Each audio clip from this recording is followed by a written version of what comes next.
Hey, Ecamm fam, how are you doing? Welcome to sunny Edinburgh, where I've been going around in circles with profile designs for interviews. So what I thought I would do this evening is show you a couple of different designs, literally created today, and some different backgrounds, but also give you a sort of behind the scenes look at how I change my backgrounds around and change the colours and things like that. So I used to sit around and have a little colour palette sitting in the background, and I would sample colours from it to change everything around. But now we have blend modes in Ecamm, and that really helps to change everything all at once. And there's a couple of little tricks that you can do to help you change things. So I'm going to share those a bit later. Let's take you first of all through a couple of scenes that I have set up for different interview modes. So me solo, and obviously this could be your host solo or your guest solo, and then flicking on to maybe some form of agenda. And then I decided to play about with the new perspective feature, which just sort of blends the boxes in a little bit. So that's only available in beta at the moment. I'm sure it's going to be available in the full version very shortly. But the reason I thought that that might be of interest is that potentially I can have myself and my guest sort of facing each other a little bit. It's not going to work too well when I'm looking at myself, but if I was looking at another guest, then potentially having them slightly angled in, I think it might be a nice touch rather than just sort of facing, straight on at the screen. So that was one thought. So a couple of other scenes that I've got set up, just guests with placeholder comments and multiple guests. And the idea of all of these is that potentially you'll be able to go grab something off the shelf and not have to design everything yourself. And you'll just have all of these available to you, and you can go in and change all of the texts and logos and stuff like that to suit your own requirements. But of course, one of the other things that everybody will want to do is to change all of the colors and all of the backgrounds.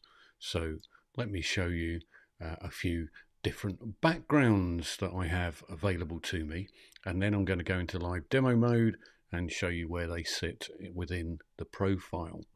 So if I just turn off that one and bring on a different background, turn off that one, bring on a different background, a whole load of backgrounds, 10 different backgrounds here, some of which are more, I guess, aggressive, for want of a better description, than others, but all fairly different. Now, what you will potentially notice is that all of these backgrounds that I'm showing you at the moment have got a bit of a hue to them, which is kind of a pinky, bluey type hue going on across the whole different set of backgrounds. So that is because I have a tint that's sitting across the whole screen, and I'm going to show you that in a moment.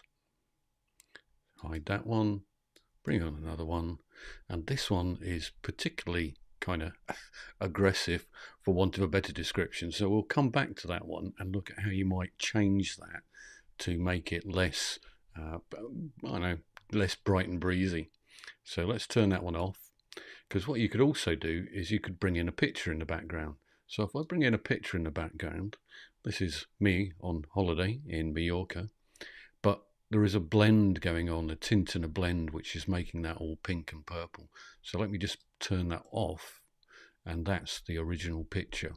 So you could have anything that you wanted in the background there, including just a plain color block. So if I turn that one off again, what I'm going to do now is I'm just going to bring in a plain color block.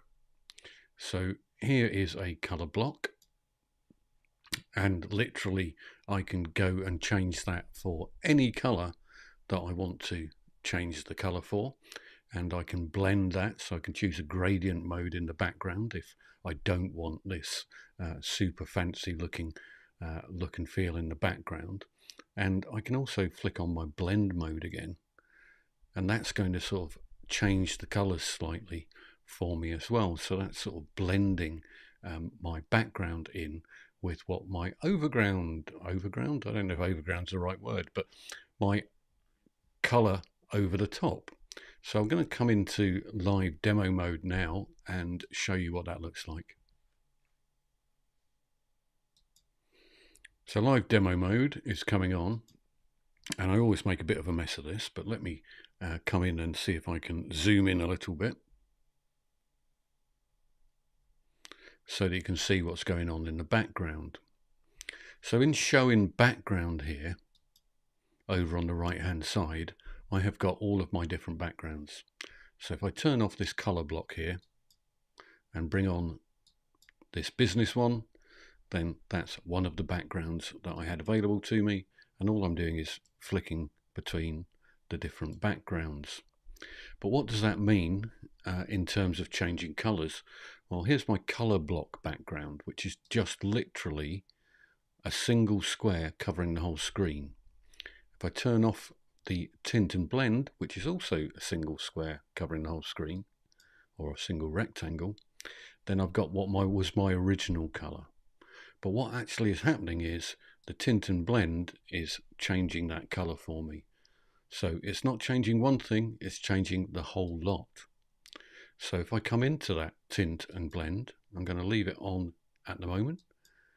And hopefully Ecamm is going to be friendly to me and not lose the color picker, which it occasionally does. So let's see if it does or does not.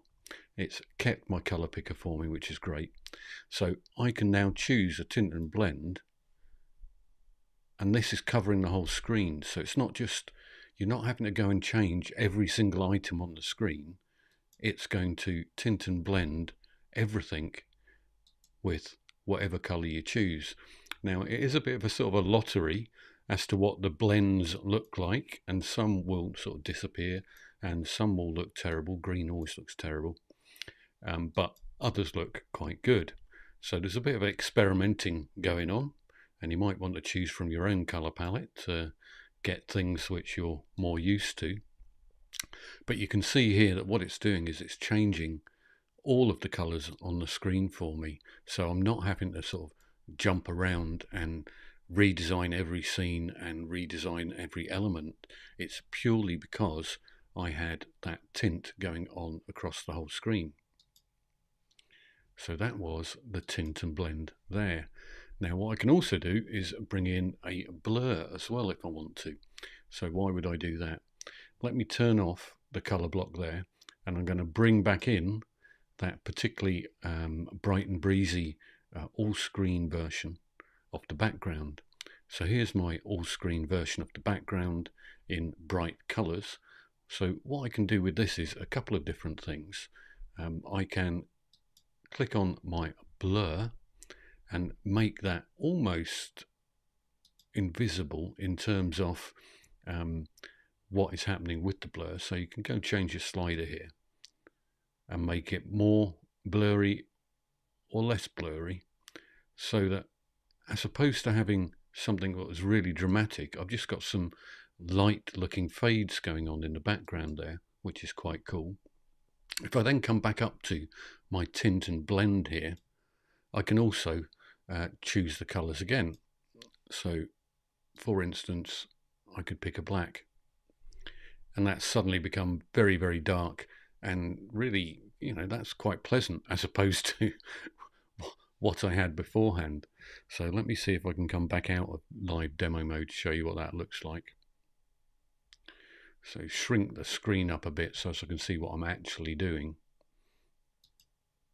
Come out of live demo mode, and suddenly that looks, you know, quite appealing. I quite like that look. It's not too bad at all, and it's certainly not anything like what we had at the beginning with that particular background.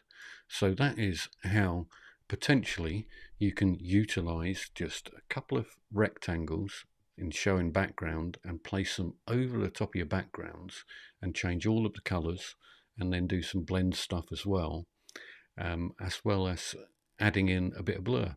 So all of those are just those two little scenes, a tint and a blur in the background, and it allows you to totally change your look and feel.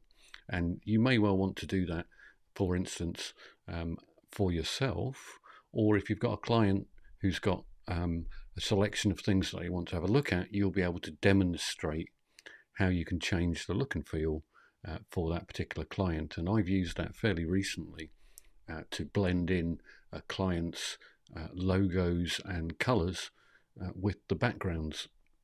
And I just used the colour picker to pick a colour from their logo and then blended it in with everything, and it looked great.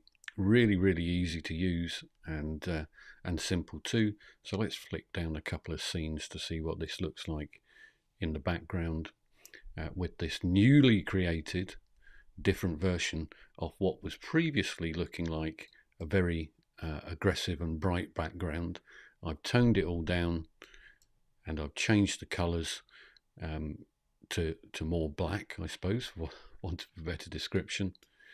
And suddenly that's looking okay. You know, I'm good with that. That's perhaps not everybody's look and feel, but we've already discussed that you can either put a picture in the background or you can have a plain background, whatever it is you want to do. And you can play about with those very, very easily. But the trick is to put stuff in this use in background area. So there we go. That's what I've got for you this evening. Hopefully tomorrow I'll do a sort of more detailed version of everything and show you some more stuff. But the idea is that I'm trying to create some sort of interview modes which don't look like just Microsoft Teams or Zoom, because people are looking at that all day long. They don't want to see big heads. They don't want to see the same thing all the time. Seeing something a little bit different is really good for them, and you can do that in Ecamm. And all of this is in Ecamm only. There are no fancy keynotes or canvas or anything like that going on. Nothing to do with Uno. All in Ecamm only. So I guess that's me for this evening. I don't have an outro as such, but I did have a sort of an intro that I'm preparing for tomorrow. Maybe I'll just play that as my outro.